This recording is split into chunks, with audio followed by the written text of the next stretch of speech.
کی رحمتیں بھی ہیں، رحمت کے رب کی رحمت کے 300 دروازے کھلے ہیں۔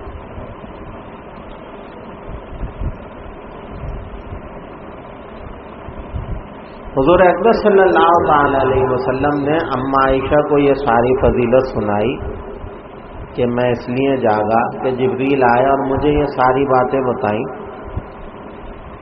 تو میں اس رات میں قبرستان چلا گیا تاکہ مرحومین کو بھی اس رات میں شریک کر لیا جائے، ان کو بھی اپنی دعاؤں میں شامل کر لیا جائے۔ پھر آقا نے فرمایا کہ اے عائشہ، اگر تم مجھے اجازت دو تو کیوں نہ بقیہ جتنا بھی وقت ہے وہ ہم اللہ کی یاد میں گزار دیں۔ تو بھئی کیا اعتراض ہو سکتا تھا؟ نبی کریم صلی اللہ علیہ وسلم نے اللہ کی بارگاہ میں ہاتھ باندھے اور نماز پڑھنا شروع کر۔ اما عائشہ فرماتی ہیں کہ آقا کی نماز اتنی طویل، اتنی مجاہدے والی نماز کہ لمبی قرات فرمائی، لمبے رکوع فرمائے اور سجدے بھی طویل فرمائے۔ فرماتی ہیں کہ آقا کا ایک سجدہ تو اتنا طویل ہو گیا کہ میرے دل میں یہ وسوسے آنے لگے کہ اللہ نہ کرے کہیں سجدے میں آقا وفات تو نہیں پا گئے، آقا سر کیوں نہیں اٹھا رہے، کتنا طویل سجدہ کیا ہوگا آقا، کیسی عبادت کی ہوگی۔ تو فرماتی ہیں آگے بڑھ کے میں نے حضور کے پیروں کو ہاتھ لگایا تو آقا کے جسم اثر میں جنبش ہوئی، تو مجھے کچھ سکون ملا کہ خیریت سے۔ تو میرے بھائیوں، میرے محترم دوستوں، بزرگوں، یہ ہے شب برأت کہ اس رات میں کیا کچھ اللہ عطا فرما رہے ہیں وہ بھی سامنے آ گیا، اور آقا نے اس رات کو کیسے گزارا وہ بھی سامنے آ گیا۔ قبرستان تشریف لے گئے، لیکن یہ بات غور طلب ہے کہ آقا قبرستان تشریف لے گئے اکیلے، تنہا، چاہتے تو 2 4 10 12 کو جمع کر سکتے تھے، ابو بکر، عمر، عثمان، علی، آقا کی ایک آواز پہ پورا جلوس تیار ہو جاتا، لیکن خاموشی سے گئے اور تھوڑی دیر وہاں جو آپ نے فاتحہ پڑھنی تھی، دعا مانگنی تھی، اور آپ خاموشی سے واپس تشریف لے آئے۔ اب اس میں کتنا وقت لگا ہوگا؟ تو آقا نے جتنا کام کیا، جتنا بتایا، اس کو سمجھنے کی ضرورت ہے۔ ہمارے ہاں پریشانی کیا ہے کہ ہم اس پوری رات کو قبرستان ہی میں ضائع کر دیتے ہیں، دوستوں یاروں کا انتظار ہو رہا ہے، کوئی دوست کبھی آ رہا ہے، کوئی دوست کب آ رہا ہے، وہ مل کے جائیں گے، جی گیدرنگ ہوگی، راستے میں فلانے ہوٹل پہ کھانا بھی کھا لیں گے، فلانی جگہ چائے بھی پی لیں گے۔ معلوم ہوا وہ عبرت کے لیے جانا تو ایک طرف ہو گیا، یہ سالانہ ایک پکنک مل گئی مسلمان۔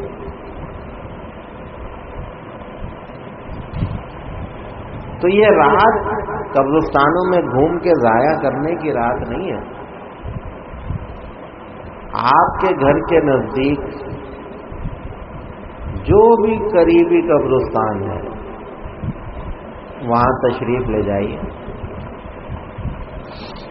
اور دروازے کے اندر داخل ہو کر سلام کیجیے، السلام علیکم یا اہل القبور، 1 دفعہ سورہ فاتحہ، 10 دفعہ قل هو اللہ احد، یہ پڑھ کے دعا مانگ لیجیے، یا اللہ اس کا ثواب سارے مرحومین کو عطا فرمائے، اور پھر واپس اپنے گھر آ جائیے۔ اب مجھے ایمانداری سے بتائیے اس کام میں کتنی دیر لگی؟ ضروری تو نہیں ہے کہ اگر آپ کے رشتہ دار میوہ شاہ قبرستان میں ہیں بلدیہ یا نیو کراچی قبرستان میں ہیں تو آپ نے وہیں جانا ہے، جانے آنے میں پوری رات ضائع ہوگی۔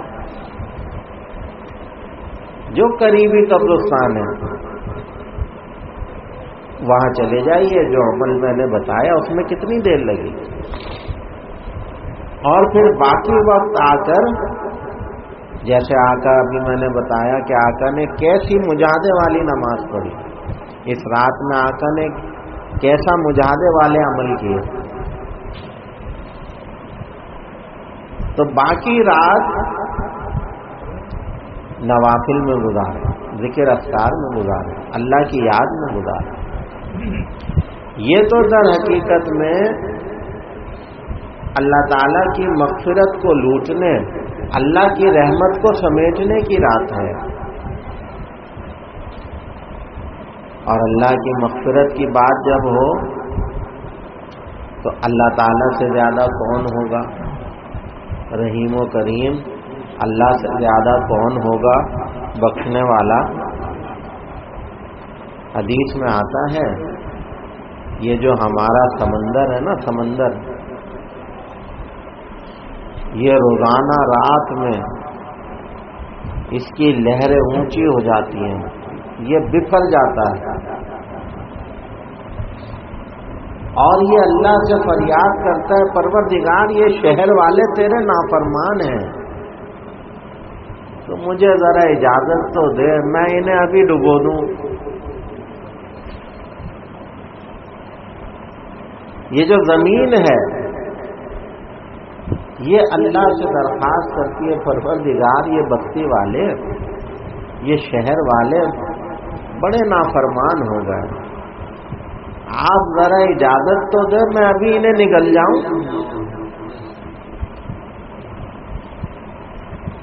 آسمان اللہ سے کہتا ہے کہ پروردگار یہ بستی والے، یہ شہر والے یہ تیرے بڑے نافرمان ہو گئے، پروردگار تو ذرا سی اجازت تو دے میں ابھی آگ برسا دوں ان کے اوپر۔ اللہ تعالیٰ سمندر کو، زمین کو، آسمان کو چپ کرا دیتے ہیں۔ اللہ فرماتے ہیں اے زمین و آسمان، اے سمندر، اگر یہ تمہارے بندے ہیں اور تم نے انہیں پیدا کیا ہے تو پکڑ لو، اور اگر یہ ہمارے بندے ہیں ہم نے انہیں پیدا کیا ہے، ہم ان کے خالق ہیں، تو تم کون ہو بیچ میں بولنے والے، ہم جانے اور ان کے گناہ جانے، ہم جانے اور ان کے گناہ جانے۔ کیسی کریمی ہے رب کی۔ اللہ تو اتنے کریم ہیں، اللہ اتنے رحیم ہیں کہ تھوڑا سا شرمسار ہونے کی دیر ہے، رب کی بارگاہ میں تھوڑا سا نادم ہونے کی دیر ہے۔ اللہ ایسے غفور ہے، اللہ ایسے کریم ہے۔ حضور اقدس صلی اللہ تعالی علیہ وسلم کی خدمت میں ایک صحابی تشریف لائے اور اپنے اونٹ کی شکایت کر رہے ہیں، یا رسول اللہ میرا اونٹ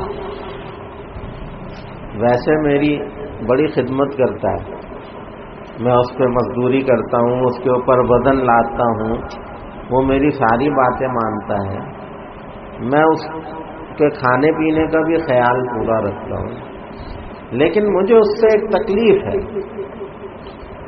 اچھا بھی کیا تکلیف ہے؟ تکلیف یہ ہے کہ وہ مجھے رات کو سونے ہی نہیں دیتا، شور و غل مچا کے رکھتا ہے، آوازیں نکالے جائے گا، میں سو نہیں سکتا رات۔ آقا نے فرمایا بھائی مدعی کی بات سن لی ہے، اب مدعا علیہ کو بلاؤ، اب ہم اس کی بھی بات سنیں گے۔ آقا نے فرمایا اونٹ کو پیش کیا جائے۔ دربار رسالت میں اللہ کے نبی کی عدالت میں اونٹ کو پیش کیا گیا۔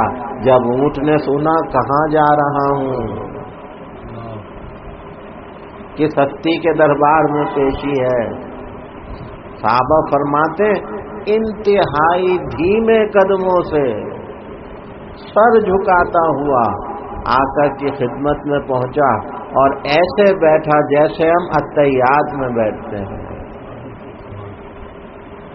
اس انداز سے اپنے طریقے سے ادب سے بیٹھ گیا۔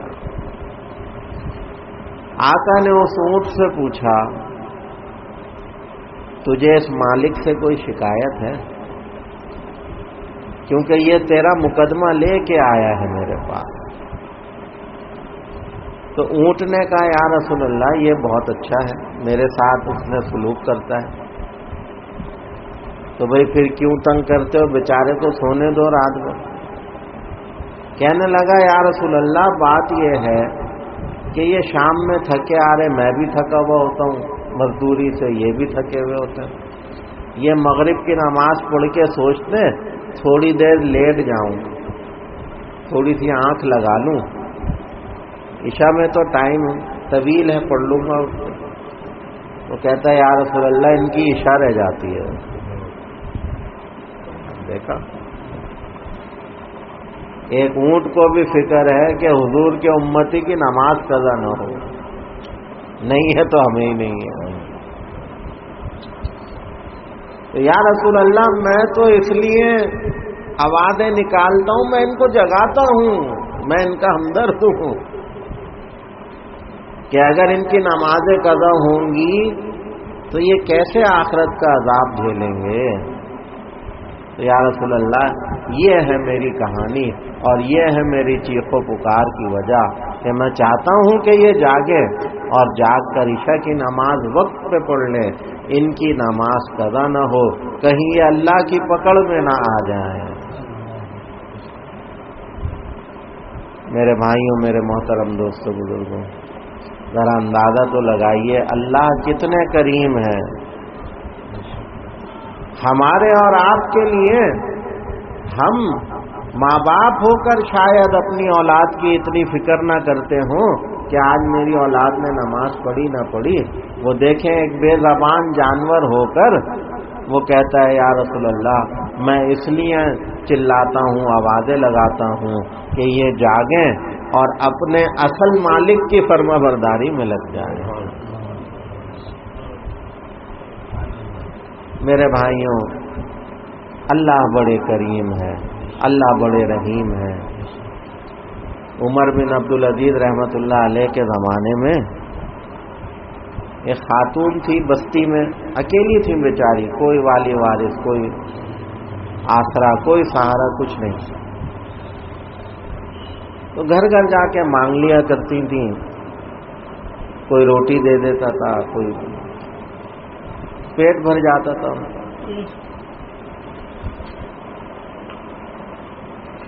اور کبھی کوئی نہیں بھی دیتا تھا، ہم بھی تو کہہ دیتے ہیں بھئی اللہ دے گا، معاف کرو اللہ دے گا۔ اللہ کی شان، اس بوڑھی مائی کا انتقال ہو گیا جو گھر گھر جا کے مانگتی تھی روٹی، پیٹ بھرتی تھی۔ عمر بن عبدالعزیز رحمت اللہ علیہ نے وہ کبھی کبھی آپ کے در پہ بھی آتی تھی تو آپ بھی اسے کچھ نہ کچھ دے دیا کرتے تھے۔ تو عمر بن عبدالعزیز رحمت اللہ علیہ نے اس کو خواب میں دیکھا، اس سے پوچھا اماں کیا گزری مرنے کے بعد؟ اور کہنے لگی بیٹا کیا سناؤں، حساب کتاب کے لیے فرشتے آئے، کہنے لگے او مائی بتا کیا لے کر آئی، بتا کیا لے کر آئی؟ تو کہتی ہیں میں نے رونا اور واویلا کرنا شروع کر دیا۔ میں نے فرشتوں سے کہا واہ فرشتوں واہ، ارے میں وہ عورت ہوں جس کا کوئی والی وارث نہیں تھا، در در جا کے مانگتی تھی، کوئی سوکھی روٹی پکڑا دیتا تھا، کوئی 2 دن پہلے کا کھانا دے دیتا تھا، میں پیٹ بھر لیتی تھی۔